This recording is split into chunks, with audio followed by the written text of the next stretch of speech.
Again, for our message for today, we would continue in our study of the covenant of the church. Natapos po natin yung paragraph 5 that deals with our responsibility before the world to be salt and light. Now we come to the 6th paragraph, which I consider as the most sensitive and the most controversial portion of the vow of commitment. At you would understand why. It says here, we agree to contribute freely and cheerfully of our income as God has graciously prospered us for the maintenance of a faithful and evangelical ministry among us, for the support of the needy, and for the spread of the gospel throughout the world. Paragraph 6 is about giving. And we know, we are aware how the biblical teaching about giving has been abused by many. At ang isang question, why the need of financial dealings when the nature of the ministry of the church is mostly spiritual? We consider this so sensitive that, in the history of Sovereign Grace Church, I only preach a series on giving after 35 years of being a church. When we transfer to a bigger place and we need to understand yung responsibility ng bawat isa, so I made a series on giving, but that was 35 years nung amin ng church. And then naulit ito some 2 or 3 years after, dahil for the first time, nagkaroon kami ng plurality of deacons. Naging 3 yung aming deacons. Kaya kinakailangan din na magkaroon uli ng understanding and with the coming of new members. And now, because ito ay isang subject na dinaanan natin dito sa ating vow, for the understanding of those who are visiting among us, what we do in our worship service is something that is supposed to be done during the pre-membership class. That is giving an understanding of what you're committing to when you become a member. So instead, we decided that instead of confining doon sa membership class, why not give it to all?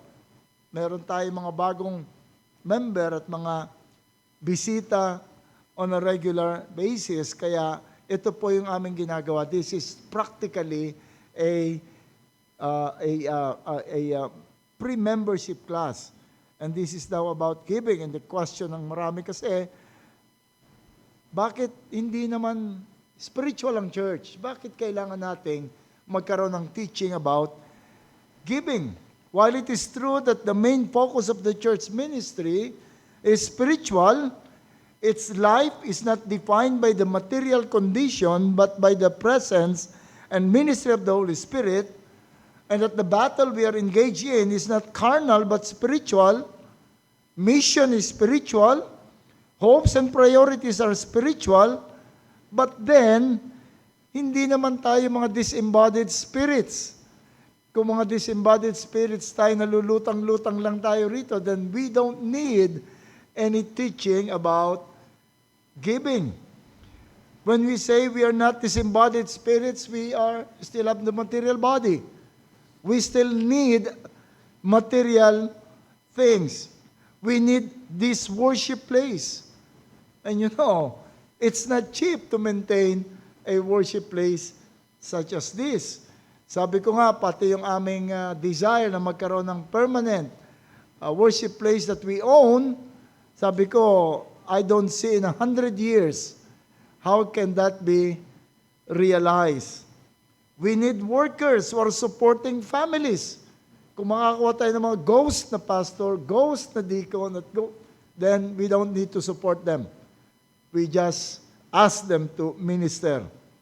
We need material resources for its benevolent ministry. May mga nangangailangan. And where do we get all of this? Where do we get money to finance the work?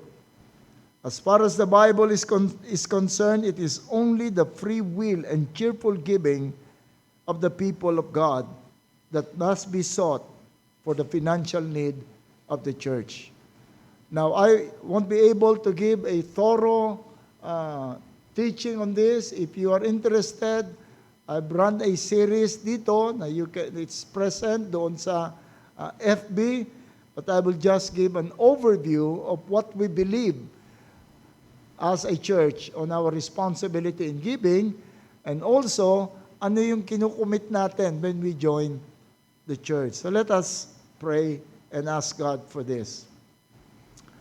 O aming Panginoon, kami po ay lumalapit sa iyo ngayon, humihingi muli ng talino, ng paggabay, mangusap ka nawa sa amin sa pamagitan ng iyong salita. Bigay mo sa amin ang pangunawa, bigay mo sa amin ang puso na handang tumanggap ng iyong katotohanan at ang kaluluwa, Panginoon, na magpapakumbaba sa katotohanan ito. At dalangin po namin, O Diyos, na ilalagay mong muli sa iyong mga kamay ang iyong lingkod at gamitin mo pong instrumento ng iyong katotohanan. Sa pangalan naming Panginoong Hesus. Amen. Okay. So when we talk about giving, ang unang-unang papasok sa isip at hindi natin pwedeng iwanan is tithing. So let me begin by a survey of what tithing is. A survey of biblical accounts on tithing sa lahat dito sa ating banal na kasulatan. Beginning, the word tithe means 1/10. That is the word tithe. Strictly, it's 1/10. In the Old Testament, the word used, eser, meaning 10. And in the New Testament, decate, it also means 10. So, kapag nagbigay ka ng 12%, that's not a tithe, strictly speaking. Pag nagbigay ka ng 9.99%, it's not tithe. It is 10%. Now, making a survey, the first mention of its practice is in Genesis 14:20. Abraham rescued Lot. Yung pong in context nito. Kinuha si Lot, yung kanyang pamangkin, at isinumbong kay Abraham, and Abraham rescued Lot and plundered and defeated the captors.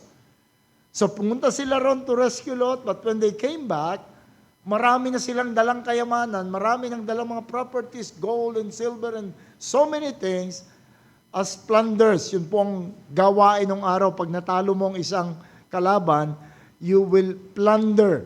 That's legal and that's moral. Now, on the way home, he met Melchizedek. Melchizedek is isang king, but also a priest. On the way home, he met Melchizedek na pinagpala sila ni Melchizedek. Pinagpala sila, binindisyonan sila ni Melchizedek, and then, ang sabi sa Genesis 14:20, sabi ni Melchizedek, and blessed be God Most High, who has delivered your enemies into your hand. And as a response, we are told in verse 20, and Abraham gave him a tenth of everything. Dala-dala ni Abraham, 10th of the golds, 1/10 of the silvers, 1/10 of the cows and sheep, and all that na binigay na nakuha nitong si Abraham. Now, prior to this mention of 10 na binigay ni Abraham, prior to this, there are no other place in the scripture before this that mention tithing, commanded tithing, or even suggested tithing. It seems that Abraham knew yung spirit at concept of tithing. And Abraham was blessed by Melchizedek. In response, Abraham gave his tithe to Melchizedek, who we can presume accepted the tithe. Hindi tinabi sa atin doon. And this event was mentioned in Hebrews chapter 7. And note what the writer of the Hebrew was pointing out as the message of the event. Binanggit itong event na ito sa Hebrews, sa New Testament, which is an explanation to what happened in that day. Hebrews 7, 2 to 10, to whom also Abraham gave a tenth part of all, first being translated King of Righteousness, that's the meaning of the word Melchizedek, Melech and Tzedek, King and righteous, so King of Righteousness, and then also King of Salem, the old name of Jerusalem, meaning king, but it means King of Peace, without father, without mother, without genealogy. Hindi ibig sabihin putok sa buho. Ibig sabihin walang record. Whatever Melchizedek was, it was not based on his genealogy. It was not based on where he came from. Having neither beginning of days nor end of life, but made like the Son of God, remains a priest continually. Now consider how great this man was, to whom even the patriarch Abraham gave a tenth of the spoils.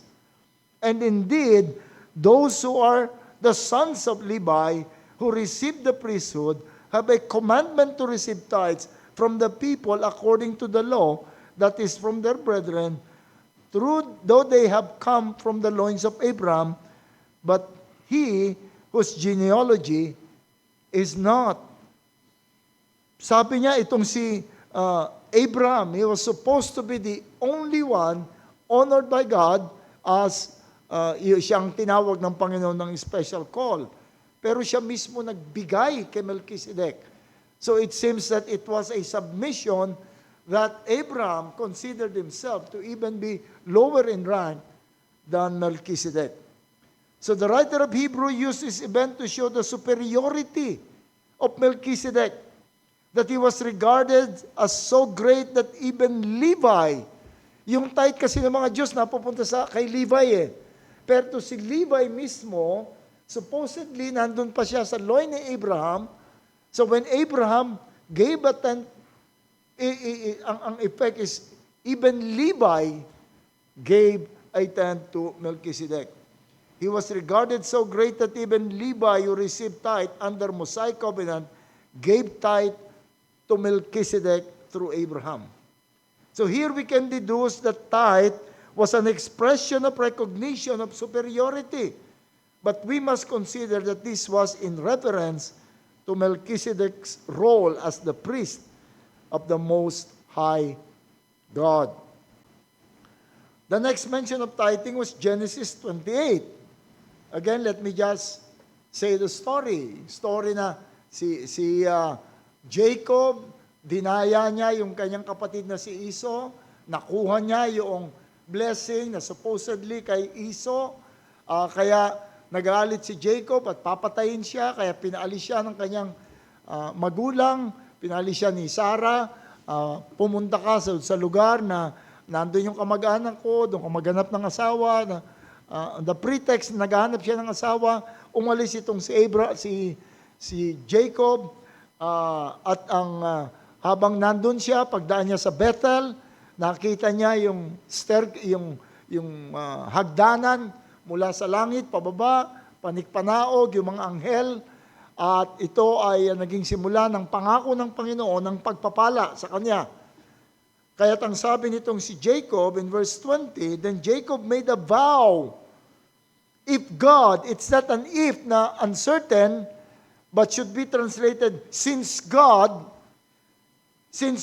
will be with me and will keep me in the way that I should go, and will give me bread to eat and clothing to wear, so that I come against my father's house in peace, then the Lord shall be my God, and this stone which I set up for a pillar shall be God's house, and all of that you give me, I will give full tenth. I will give my tithe from all that you give me. We all know the background of this story. Take note why Jacob was to give the tithe in recognition of the blessing. Kanina is submission doon kay Melchizedek. Ngayon naman, in recognition of the blessing, I will give my tithe. Note also that the language indicates that it was not a regular practice of Jacob. Hindi niya ito dating practice. Ngayon ko lang gagawin. Tithing here clearly was an expression of recognition to the blessing of God and was done voluntarily by way of a vow. Yun ang malinaw doon kay Jacob. But then, after Abraham, Isaac, then Jacob, and from Jacob came the nation of Israel. At ito na ngayon yung Israel. Tapos na yung period ng mga Hebrews. Magkaiba po yung Hebrews, yung Israelites at Jew. Yung mga Hebrews is from Abraham, pero nung mapunta na yung line of promise kay Jacob, at si Jacob tinawag na Israel, dito na nagsimula yung mga Israelites. Ngayon yung mga Israelites, they were formed into a nation, and then God made a covenant to the nation through Moses. When Mosaic covenant was established, tithing was made part of the law and commanded even to the priest. In Leviticus 27:30 and 32, we don't have to read, and we can see dito sa Old Testament, merong 3 klase ng tithing. Hindi lang po isa yung tithing. May 3 klase ng tithing. Yung isa yung Matthew 18:21. Yung Matthew 18, ito po yung tithe nila sa Israel for the Levitical priest. Sabi niya, I have given the children of Levi all the tithes in Israel as an inheritance in return for the work which they perform.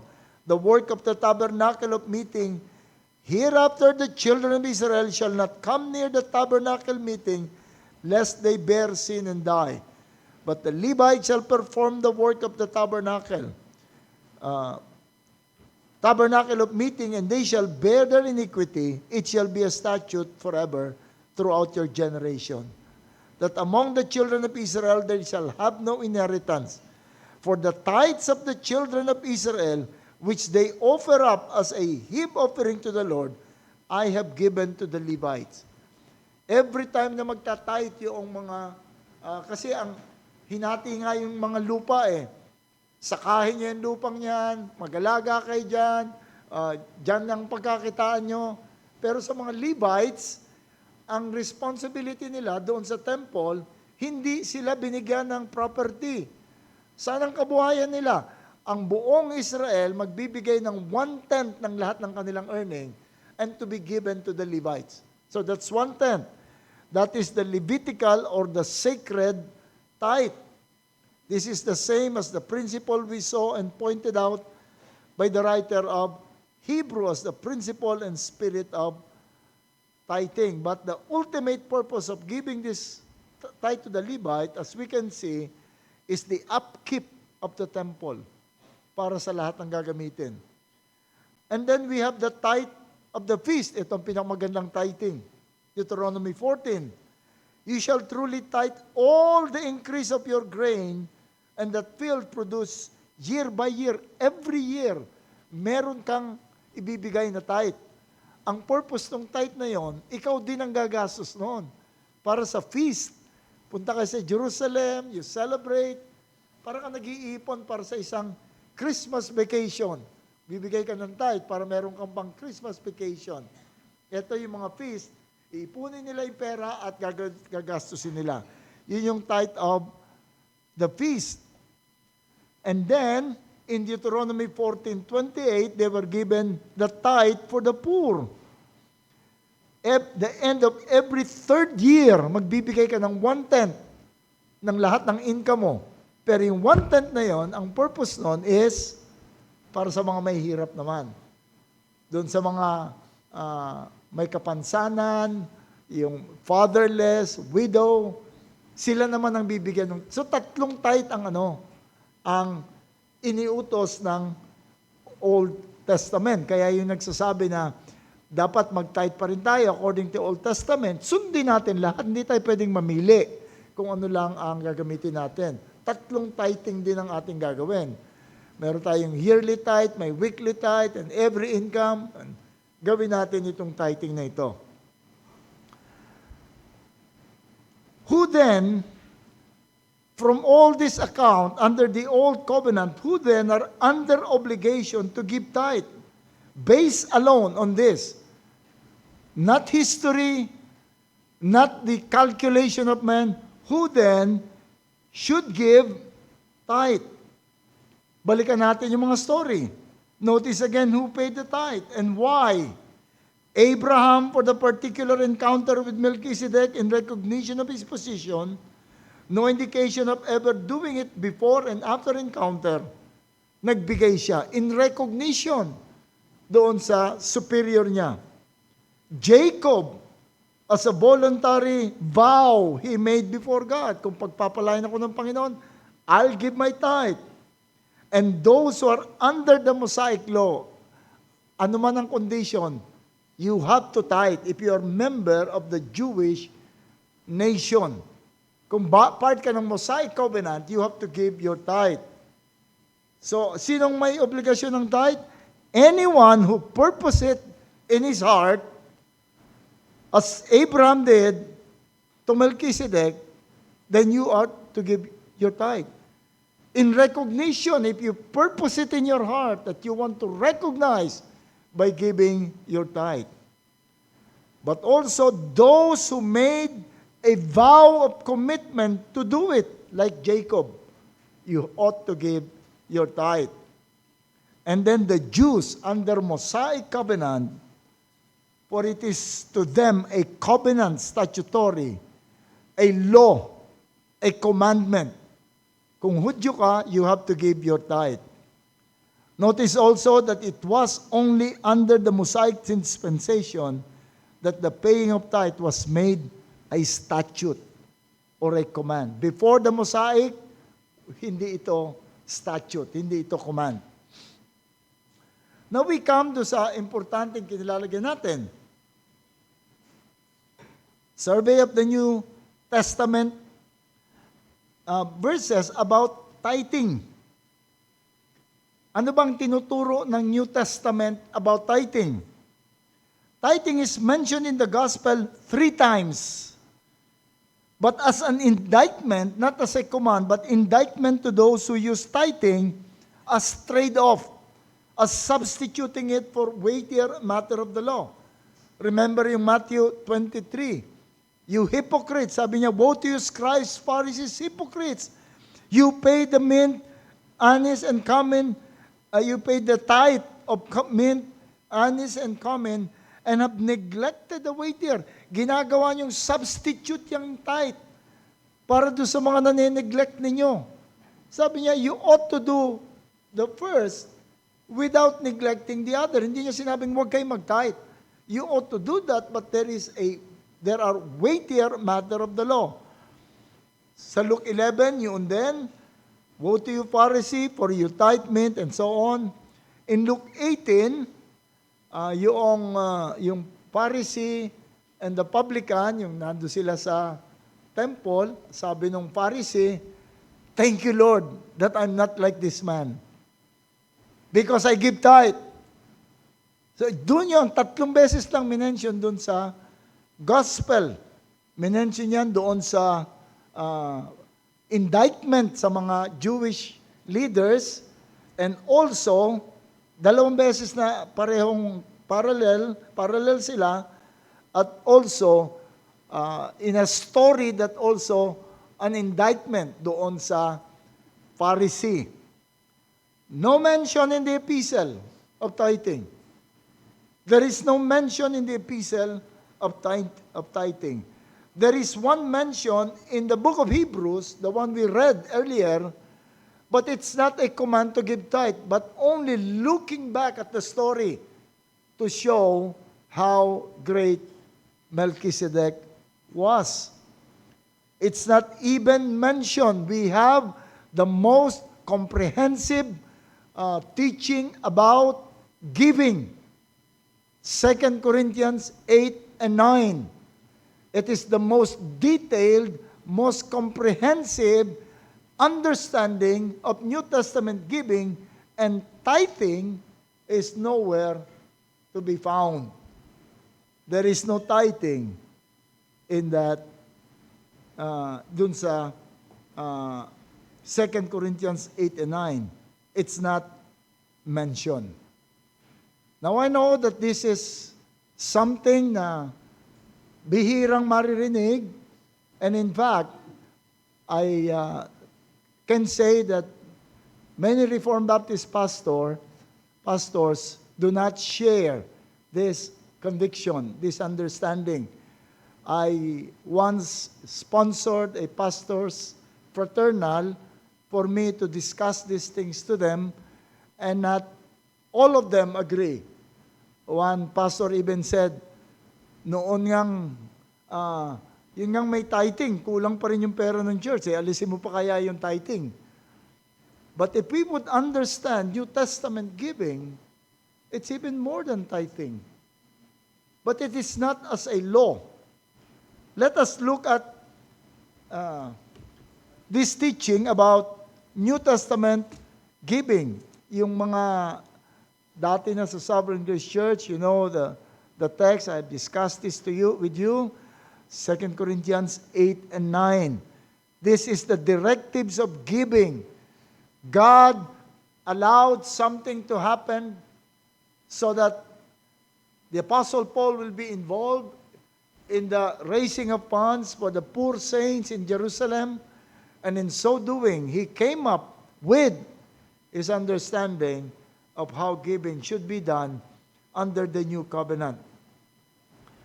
So the background, there was a famine in Jerusalem. Sabi rito sa, basahin mo natin yung, kahit yung opening passages lang, dahil mahaba to, 8 and 9 eh. We want you to know, brothers, about the grace of God that has been given among the churches of Macedonia. For in a severe test of affliction, their abundance of joy and their extreme poverty have overflowed in a wealth of generosity in their part. For they gave according to their means, as I can testify, and beyond their means, of their own accord, begging us earnestly for the favor of taking part in the relief of the saints.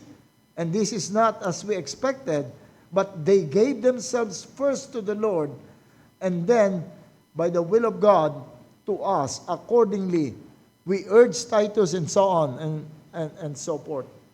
Now the background is there was a famine in Jerusalem which began a year before this epistle was written. Kaya sabi doon sa 8:10, and this matter I give as my judgment, this benefits you who a year started not only to do work, this benefit you year ago, not only to do this work, but also to desire to do it. Nagkaroon ng fundraising campaign itong si Paul, asking help from some churches. At yung si Paul and his team initiated a fundraising campaign among Gentile churches para do sa mga saints in Jerusalem. Ang Corinth were the first one to respond and gave generously. But somehow they stopped. Before the next round of the apostles' collection, he sent Titus with this letter to help the Corinthians to be ready with their gifts. The letter, as we have seen, resulted in a systematic teaching about New Testament giving. Tumigil yung Corinth. Hindi alam ni Paul kung bakit. Ngayon babalik sila ron, gusto niyang malaman.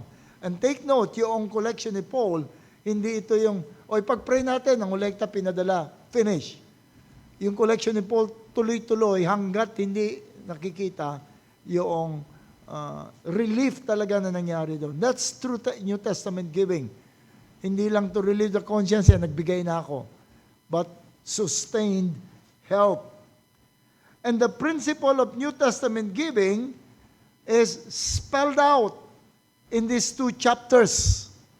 Ang unang-unang mapapansin natin is how giving was called by Paul.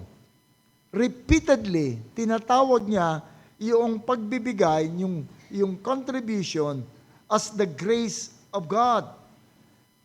2 Corinthians 8:1, we make known to you the grace of God bestowed on the churches of Macedonia.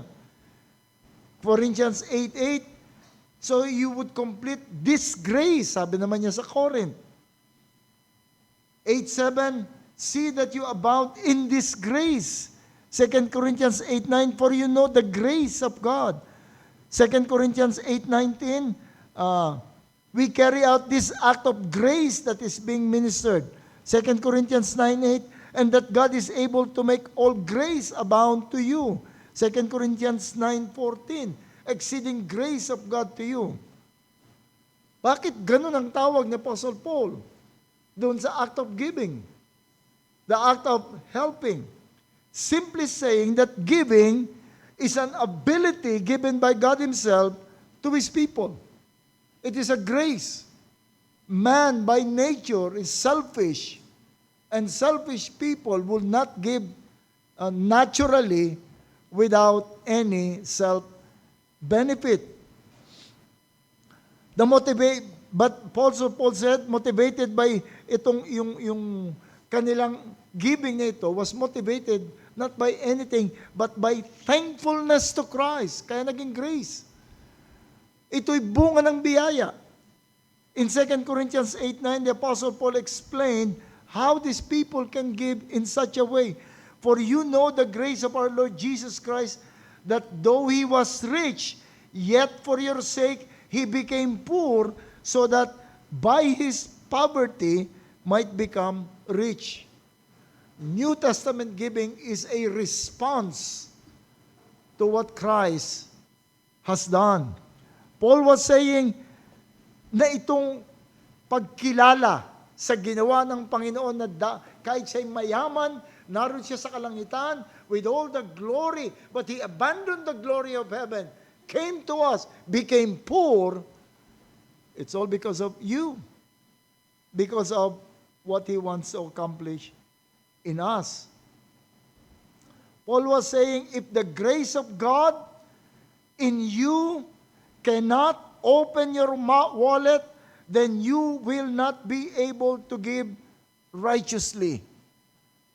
Any giving that is not rooted, that is not founded on the thankfulness of the heart for what Jesus Christ has done for us is not righteous giving. If you have other motivation, yung iba, guilt manipulated. Pag hindi ka nagbigay, ninanakawan mo ang Panginoon. Kapag hindi ka nagbigay, maghihirap ka, babawiin ng Panginoon yan. Pero kapag nagbigay ka naman, talagang dadagdagan ng, liglig, liglig at umaapaw. Manipulated. Coerce to get more. And I tell you, if you have any other reason in giving other than to honor the church of God, because we thank God, that giving is dirty money. And God does not want dirty money. The motivation is clear to be able to do this, righteous giving. We give in recognition to what Christ has done. Take note, nung purihin niya yung Macedonia, nang sabi niya, for they gave according to their means, as I can testify, and beyond their means, in their own accord, begging us earnestly for the favor of taking part in the relief of the saints, and this is not as we expected. But they gave themselves first to the Lord, and then by the will of God. They gave themselves first to the Lord, and then by the will of God to us. One of the reasons why we took away the offering in our services, because they have the element of intimidation pa rin. Pag ginala na yung offering bag or offering plate, and people are looking at you, dadaan sa tapat mo, there is still coercion. There is still the element of coercion. Nalala ko nung when I was seeking, sinubukan ko umattend sa isang for several times, umattend ako sa Iglesia ni Manalo Church. Sa Iglesia ni Manalo, may mga pews yan. Tapos, yung dulo ng pews, mayroong mga diakono at diakonesa. They are well-dressed. Pag time ng offering, merong bawat row, merong naka-assign. Isang step, tatapat sa'yo. Another step. And people are looking. Wala tayong magagawa. And I told you the story of our experience ni Vanji nang ma-invite kami sa isang church. It has been my practice na pag yung maliliit na church, I discourage them, I don't accept honorarium or any gift from them. I tell them in advance, you don't have to give me anything. Pero that time, wala kami sasakyan. On that time, ang pera namin, 50 pesos lang yata, eksaktong pamasahe namin. Sabi ko, kasya na yan. So we went to the church para mag-preach. Pagdating ng offering, ang inutusan nilang kumuha ng offering, bata. Siguro mga 9 or 10 years old. At yung bata talagang tatapat sa'yo at hindi aalis sa tapat mo hanggang di ka nagbibigay.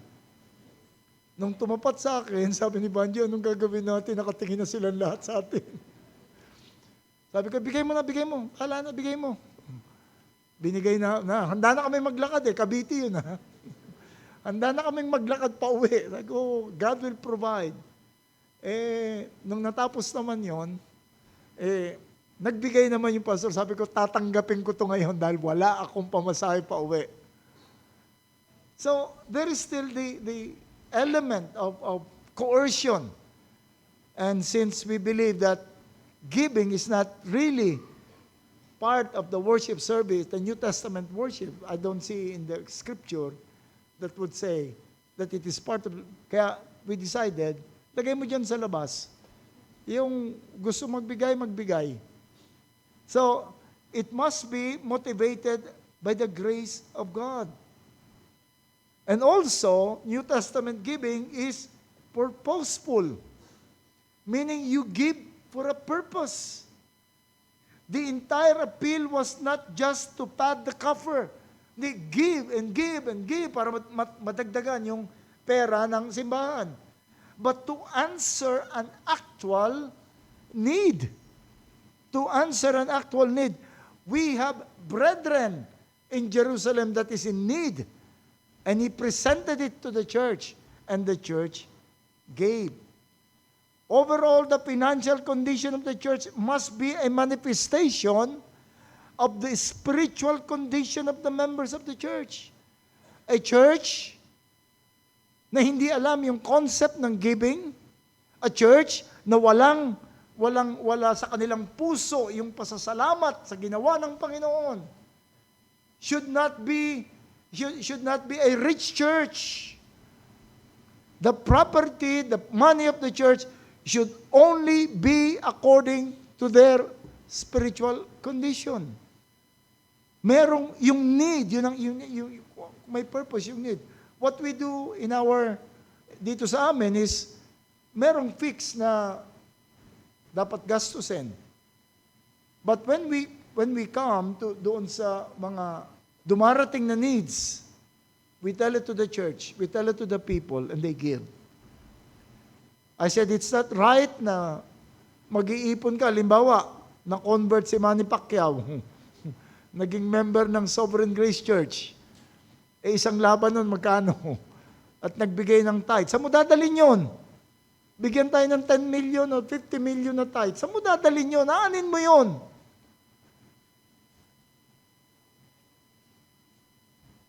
So it must be purposeful.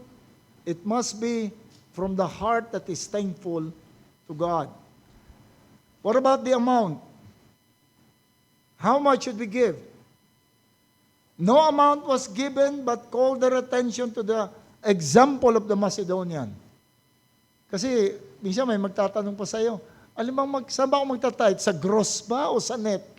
When somebody asks that question, it means that they do not have the right understanding of giving, and it may be that they do not have the right understanding of tithing or they do not have the right heart to give. The condition of the Macedonian is given to us. Sabi rito, for in severe test of affliction, their abundance of joy, and their extreme poverty, they have overflowed in wealth of generosity. Great trial of affliction. Not just affliction. Great trial of affliction. Literally, it means pressing together. It means it is something that is forcing them to abandon faith. Difficulties that is forcing them. Brian Bell gives us some background. It says that the Romans had taken all their silver and gold mines. They taxed the copper and iron smelting, canceled the right to cut trees for ship and home building, and had fought several wars on Macedonian soil. Ito yung condition ng kanilang city. And Christians have additional affliction as Macedonians generally are against Christianity. So talaga sobrang paghihirap ng mga Kristiyano ron. Worse than being under COVID, yung kanilang condition for 2 years. Imagine, yung churches and Christians dito sa atin, nung for 2 years, alam niyo yung mga pastor dyan sa Rizal, talagang yung 2 pastor na magkapitbahay na pinadala natin ang help nun. Magsasaing sila, tapos minsan, nahaluan ng bagoong yung sila. Paghahatian nilang 2 pamilya para may makain sila during COVID. But it's worse than that, yung dinanas sa Macedonians. Hindi lamang severe affliction, but deep poverty. Sa atin ang poverty, mababa yung model ng cellphone. O nagko-commute lang, yun ang poverty sa atin. But their poverty, mostly, yung simplicity ng buhay nila, pag sinabing poverty, walang makain yun, walang shelter. So deep poverty. And all this, plus the grace of God, resulted in what? Abounding generosity. Paul said he can testify, meaning the description of their giving is something evident to Paul and witnessed by Paul.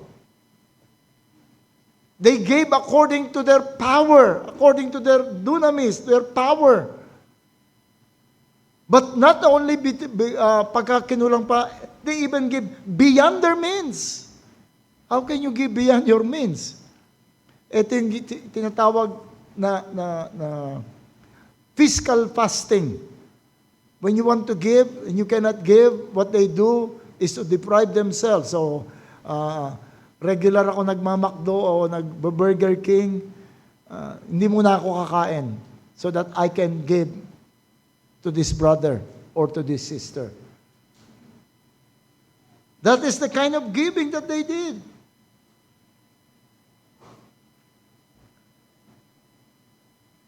So, ang point dito, at hindi lang verse 4, they were even begging Paul to accept.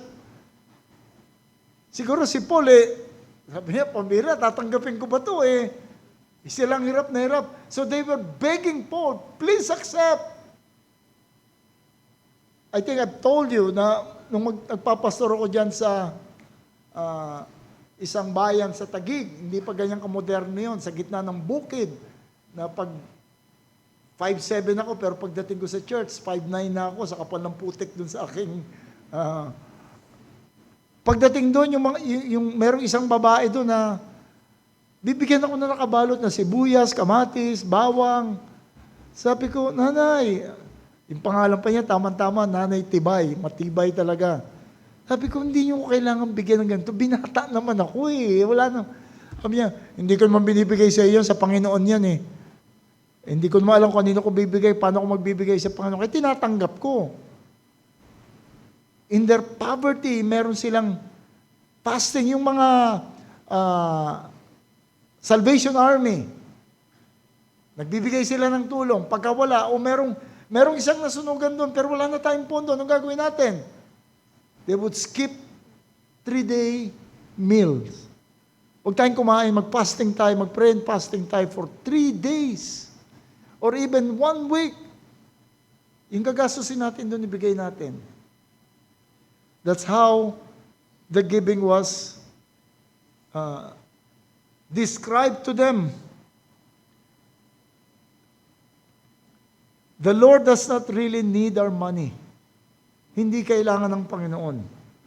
The Bible says, He takes pleasure in those who fear Him, those who hope in Him, in His steadfast love. In Psalm 50 sabi, offer to God a sacrifice of thanksgiving.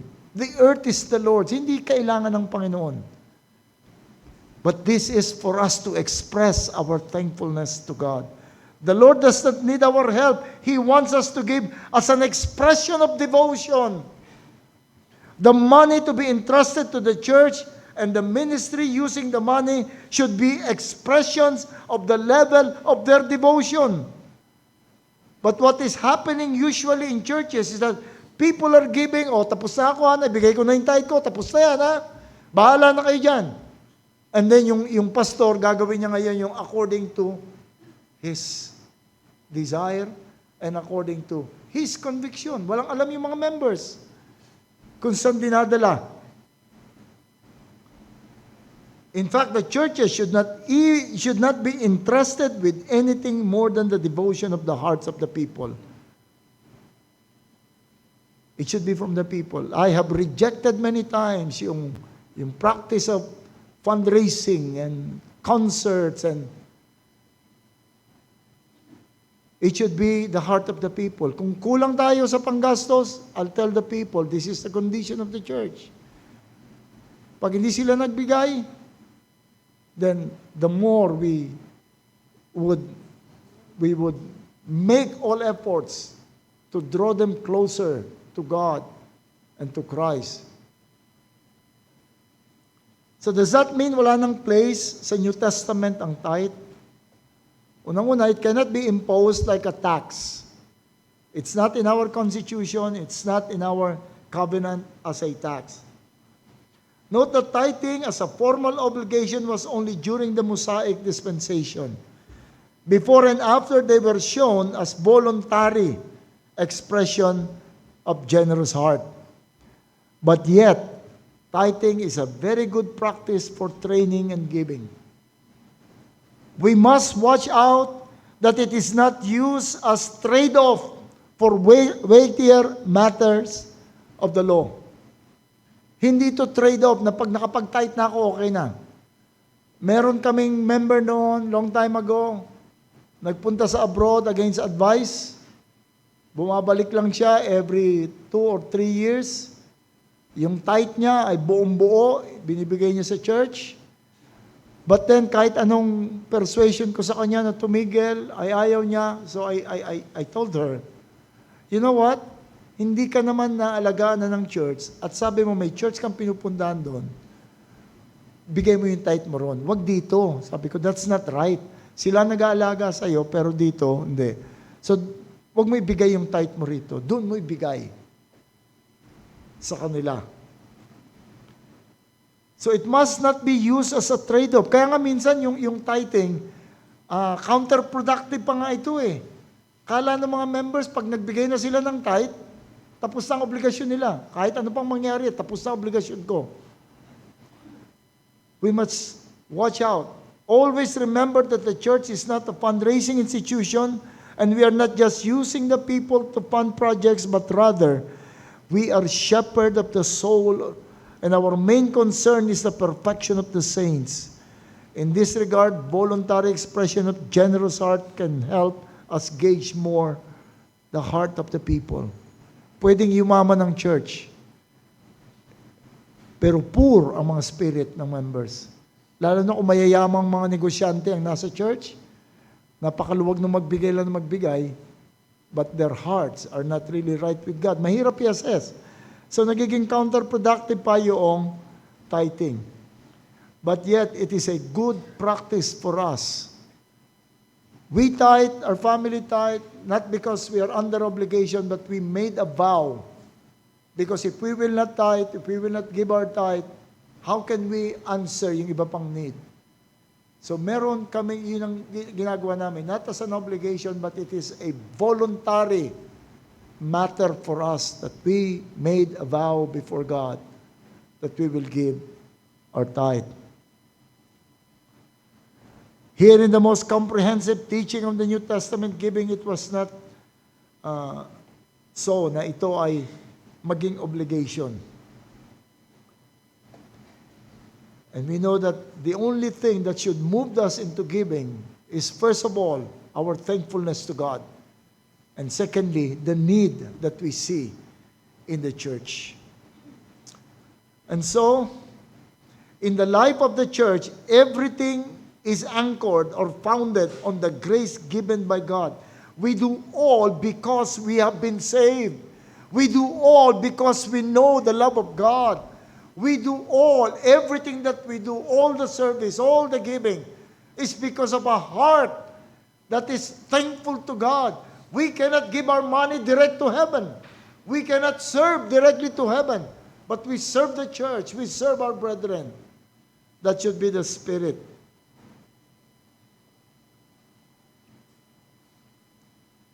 Even this very mundane act of material giving should be motivated by our thankfulness. You know the grace of God, of the Lord, 2 Corinthians 8:9, that though he was rich, yet for your sake he became poor, so that you, by his poverty, might become rich. If we are not touched, if we are not moved by that reality, then we need to repent before God. And that because of this settled knowledge, that as the Macedonian, they gave themselves first to the Lord, and then by the will of God to us. We must give ourselves first to the Lord, because if we cannot, there is something wrong about our spirit. And so when you join Sovereign Grace Church, when we make a vow of giving, that giving is also a confession of our faith, of our thankfulness. When we say, as we say in the covenant, we agree to contribute freely and cheerfully of our income. It is with that element of thankfulness in our heart, with that element of recognition in our heart. And as God has graciously prospered us for the maintenance of faithful and evangelical ministry among us, for the support of the needy, and for the spread of the gospel throughout the world. Let us all pray. O aming Panginoon, muli po kaming nagpapasalamat that we serve a God who is generous, a God who is so merciful to us, and a God na hindi nangangailangan ng material na offering from us. But we, Lord, in thankfulness, sana ay maging generous din kami sa pangangailangan ng iglesia at ng aming mga kapatid. May you truly bless this church, Lord, and you bless your word in the hearts of everyone. In Christ's name, amen.